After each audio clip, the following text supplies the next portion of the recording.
وكفى والصلاة والسلام على من لا نبي بعده أما بعد فأعوذ بالله من الشيطان الرجيم بسم الله الرحمن الرحيم قال النبي صلى الله تعالى عليه وسلم إن هذه القلوب تصدع كما يصدع الحديد إذا أصابه الماء قيل يا رسول الله صلى الله عليه وسلم وما جلاؤها قال كثرة ذكر الموت وتلاوة القرآن او كما قال علیہ الصلوۃ والسلام. بس لمبا بیان کرنا کوئی مقصد نہیں ہے، تھکے ہوئے ہیں آپ بھی، بیانات سنتے رہتے ہیں آپ. اس حدیث کا مفہوم یہ ہے کہ آپ صلی اللہ علیہ وسلم نے فرمایا کہ دلوں کو بھی زنگ لگ جاتا ہے، دلوں کو بھی زنگ لگ جاتا ہے، جیسے کہ لوہے کو زنگ لگ جاتا ہے، جب اس کو پانی لگے تو لوہے کو زنگ لگ جاتا ہے. ویسے بھی اگر پڑا رہے تو اس کو زنگ لگ جاتا ہے، لیکن جب لوہے کو پانی لگ جائے تو زنگ زیادہ لگ جاتا ہے اور جلدی بھی لگتا ہے. تو آپ صلی اللہ علیہ وسلم سے پوچھا گیا یا رسول اللہ پھر دل کیسے صاف ہوں گے، دل کی صفائی کی کیا صورت ہوگی؟ تو آپ صلی اللہ علیہ وسلم نے فرمایا موت کو زیادہ یاد کرو، موت کو، اور تلاوت کلام مجید زیادہ کرو، تلاوت کلام مجید زیادہ کرو، جس سے دل صاف ہوتا ہے. اگر کلام مجید کی تلاوت کی جائے، اگر سمجھ کے پڑھا جائے تو واقعی اس سے دل بہت صاف ہوتے ہیں. لیکن آج کل ہماری مسلمانوں کی بہت کمزوری ہے کہ ہم غیروں کی زبان کو سیکھنے میں تو بہت محنت کرتے ہیں، اور وہ ہماری ضرورت ہے دنیا کی، اور جو ہماری آخرت کی ضرورت ہے اس کے اوپر ہماری محنت کم ہے. حالانکہ یہی ہونا چاہیے. اگرچہ کلام مجید کا دیکھنا، کلام مجید کا سننا، کلام مجید کو بغیر سمجھے بھی پڑھنا یہ ثواب سے خالی نہیں ہے. حضرت امام احمد بن حنبل رحمۃ اللہ علیہ ہمارے ایک چوتھے امام ہیں، بہت عظیم محدث بھی ہیں، فقیہ بھی ہیں. انہوں نے کلام مجید کی وجہ سے بہت ماریں کھائی ہیں. اس وقت ایک فتنہ اٹھ گیا تھا کہ اس وقت بادشاہ اور اس میں جو ہے فتنے والے ایک فتنہ کہ بھائی یہ کلام مجید اللہ کا کلام نہیں ہے بلکہ یہ مخلوق ہے، مخلوق ہے.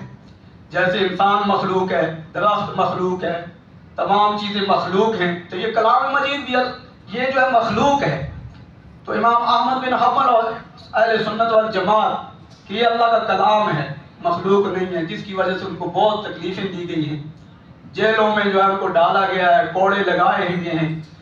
تو وہ فرماتے ہیں کہ اللہ کی میں نے خواب میں زیارت کی تو میں نے اللہ سے پوچھا یا اللہ ایسا کون سا عمل ہے جو آپ کے زیادہ نزدیک کر دے مسلمان کو، ایسا کون سا عمل ہے جو آپ کے زیادہ نزدیک کر دے؟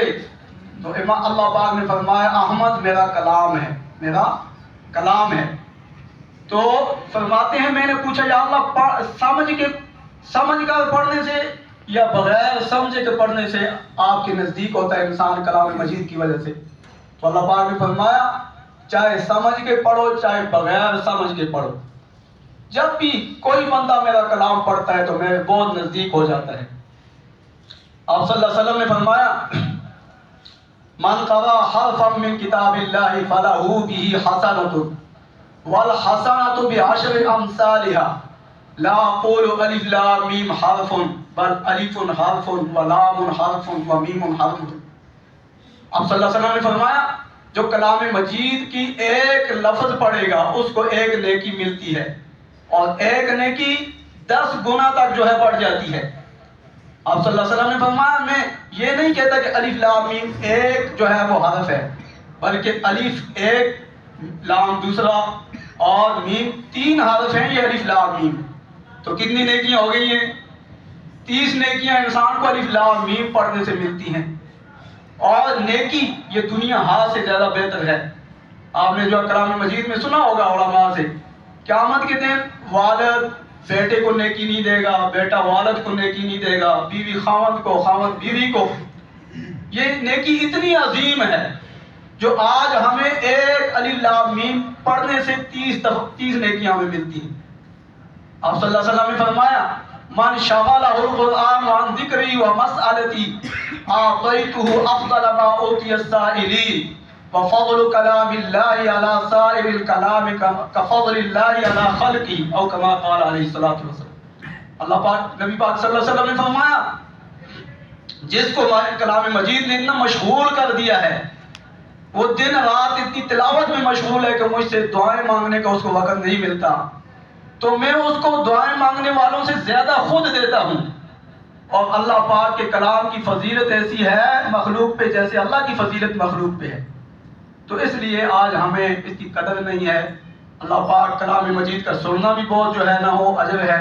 خود حدیث میں آتا ہے کہ کلام مجید سننے کی وجہ سے بھی انسان کو نیکیاں ملتی ہیں، پڑھنے کی وجہ سے بھی نیکیاں ملتی ہیں۔ تو ضرورت اس کی ہے کہ آج اس فتنے کے دور میں ہم اپنی اولادوں کو کلام مجید پڑھائیں، تلفظ کے ساتھ پڑھائیں، تجوید کے ساتھ پڑھائیں، سادہ نہ پڑھائیں، بلکہ کیونکہ عربی کا جو ہے وہ ایک الگ معیار ہے۔ مثال قل، ایک موٹا قاف ہے نقطے والا، قل اس کا مطلب ہوتا ہے کہو، قل هو اللہ احد، کہو اللہ ایک ہے۔ اگر اس کو میں چھوٹا قاف پڑھوں گا قل هو اللہ، تو اس کا معنی ہوگا کہ کھاؤ، قل کا مطلب کھاؤ۔ وَأَوْحَى رَبُّكَ إِلَى النَّحْلِ أَنِ اتَّخِذِي مِنَ الْجِبَالِ بُيُوتًا وَمِنَ الشَّجَرِ وَمِمَّا يَعْرِشُونَ۔ نحل بغیر نقطے والا خا، اس کا معنی ہوتا ہے شہد کی مکھی۔ نخل نقطے والا خا، اس کا مطلب ہے عربی میں کھجور ہے۔ اگر ہم یہاں نخل پڑھیں گے تو پھر کھجور ہو جائے گی، نحل پڑھیں گے جو مقصد ہے تو وہ جو ہے وہ شاید کی مکھی ہوگی۔ تو اس لیے اپنی اولادوں کو سب سے پہلے ہم کلام مجید پڑھائیں۔ اسلام دین اس سے منع نہیں کرتا کہ ہم انجینئر نہ بنے، ڈاکٹر نہ بنے، یا جو ہے دنیاوی فنون نہ جو ہے وہ ہم سیکھیں، بلکہ یہ تو حدیث میں اس کی ترغیب دی گئی ہے کہ الحکمت ضالۃ المؤمن حیث وجدها فهو احق بها۔ حکمت، علم یہ مومن کی میراث ہے، جہاں اس کو جو ہے وہ ملتی ہے وہاں سے یہ حاصل کرے۔ لیکن سب سے پہلے ہم اپنے دین کو مکمل کریں، دین سیکھیں، اور کم از کم اتنا کلام مجید ہم سیکھیں کہ جس سے ہم حلال حرام، جائز ناجائز، نماز یہ صحیح کر سکیں۔ اتنا کلام مجید جو ہم وہ صحیح سیکھیں۔ حدیث میں آتا ہے آپ صلی اللہ علیہ وسلم نے فرمایا کہ جس کے دل میں کلام مجید کا کوئی حصہ نہ ہو تو کل بیت الخرب، وہ ویران گھر کی طرح ہے۔ وہ دل کیا ہے؟ ویران گھر کی طرح ہے۔